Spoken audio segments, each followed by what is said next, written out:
Thank you. Well, increasing cost of living costs and also housing prices are supercharging parents' anxiety about their children's future, with a recent YouGov survey finding 70% are concerned about them being able to finance their future lives. But experts say you can help set your children up for life of financial freedom.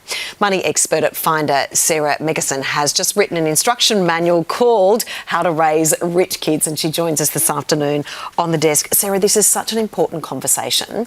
Can I start by asking you, where do you think we've gone wrong with protecting our children with their financial education? Yeah, it's such a great question. I think it's the blind leading the blind a little bit. If we weren't lucky enough to learn about money and budgeting when we were growing up, then we don't know what we're passing down.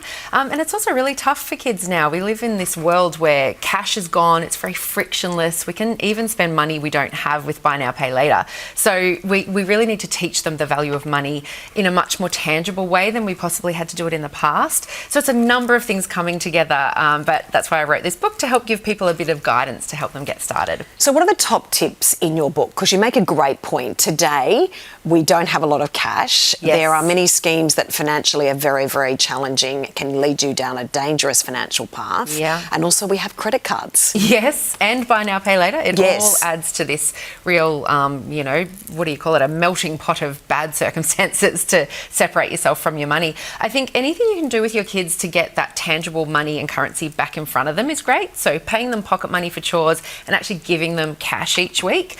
Setting up a bank account for them where you actually take them into the bank and deposit it so they understand that exchange of value.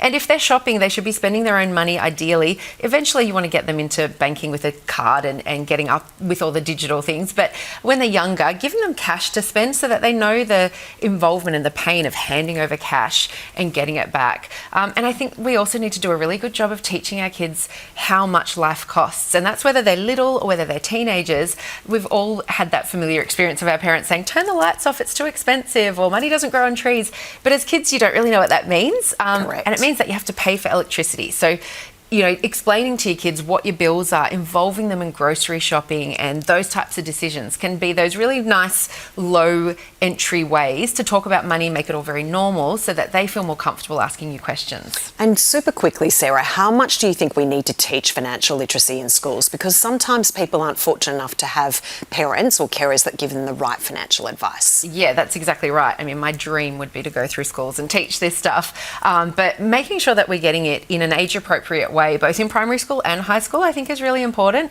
And just getting back to the real basics of how much does it cost to live. We talk about a cost of living crisis, but we almost are blind to what that means. It's how much it costs you to live week to week. Everyone should know what that figure is for themselves, and learning those basics in school could just only do good things for our Set kids. you up for life. Yeah. Sarah, thanks so much for joining us. Thank you.